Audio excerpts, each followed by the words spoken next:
What's up, YouTube fam? It's me, Sai, back with another video.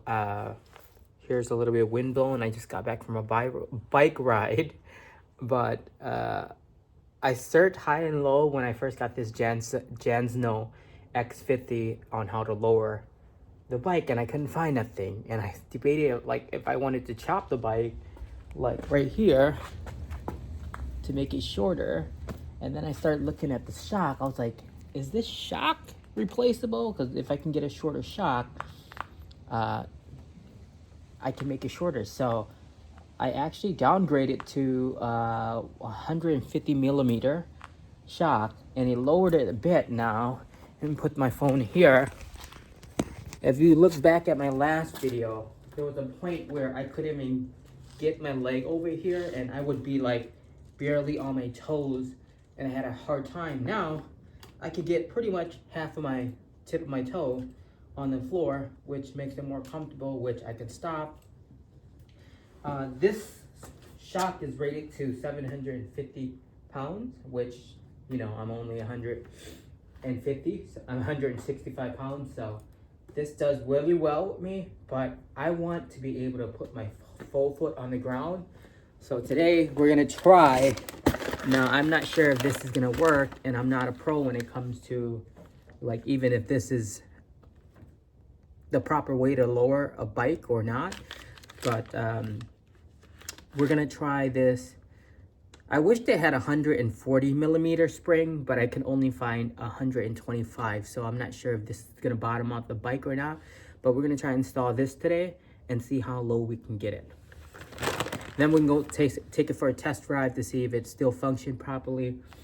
This 150 pound rated spring has been working really well with me. I mean, I've gone over rocks, I rode down by the lake, which is super bumpy, and it's been doing so good so far. So let's try to put on this spring and see if I can get it low enough to the point where I can actually put my whole foot on the ground. It might look a little odd if I install this shock and it's making the bike point up. I think I'm not going to use it, but if it doesn't look too odd, then we'll keep it on there. This bike's going to be universal. This Allen key on both sides. That's how you take off the top of the shocks, and then the bottom two right here. If you're going to put a smaller shock on this, you have to install this first by lifting up the frame of the bike, because once you start going shorter, it is hard to get in there. So make sure you guys install the bottom first, then you can mount the top.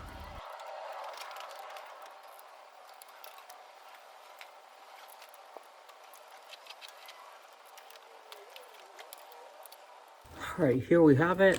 I'm gonna try and install this new new shock. I do use the old bolts that came with the bike.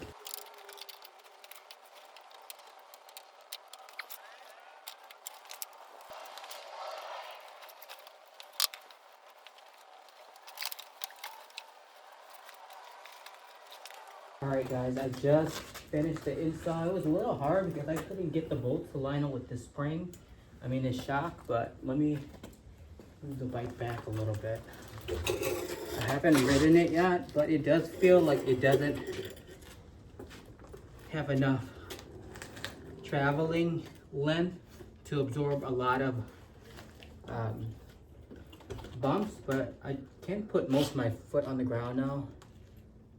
So it feels a little bit more comfortable to stop at the light. I know I'm sacrificing a little bit of the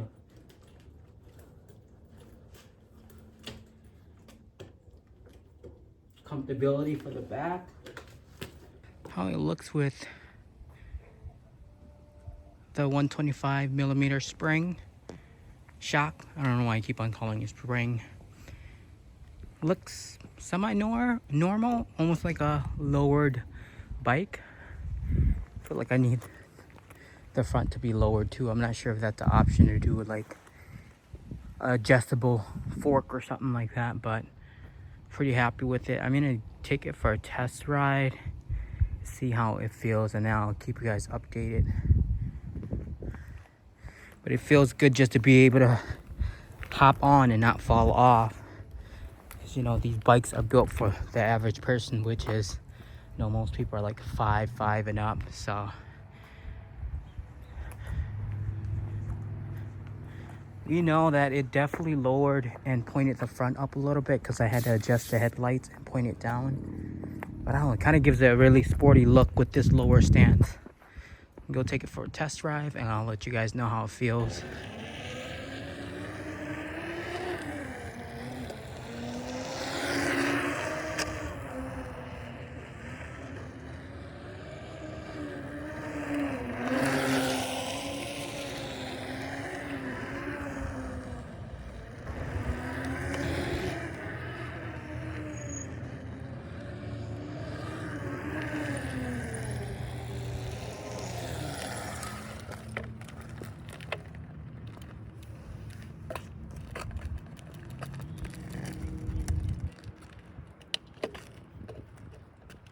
All right, guys, so there you have it.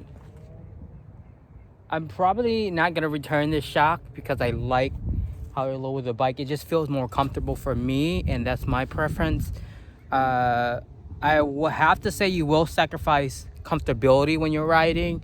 I just took a big dip over there in that other street, and it felt like it bottomed out, but most of the time I'm trying to avoid big bumps anyways. I'm not taking this bike off-road, so I think the bike will be, I mean the new shocks will be good for me. I wouldn't recommend this setup for someone that on the heavier side. I'd probably say like 180 plus. My weight fluctuates between 160 and 170, so this is perfect for me. And the cons to this is I feel like the bike is faster. And I feel like it handles way much better. And now the bike is lowered, so the pedals sit a lot lower. So you got to make sure when you're making a turn, especially leaning towards the actual turn, that you don't have that dominant pedal on, like close to the ground, because it is going to scrape the ground. So just to make you guys aware of that. But overall, I'm really happy with this. I'm not sure how long this gonna last because it is a lot of stress on this smaller shock system, but overall the bike sits more sportier. I can't wait to get the fender flares back. So there is options. If you're a shorter guy like me and you want this bike, you're gonna have to probably downgrade, or you want to call it upgrade, to a smaller shock. This one is 125. I'm gonna do more research tonight and see if I can find like probably a 140 millimeter. That I think that would be perfect, or even a 130. A 135 would be perfect, because I feel like the 125 might be a little bit too low. And not only that, it doesn't give the shock enough, you know, enough space to travel up and down and not bottom out. So hope you guys enjoy this video. Let me know if you guys try something like this. I bought this shock off of Amazon. What's the brand? I don't even know what brand it is.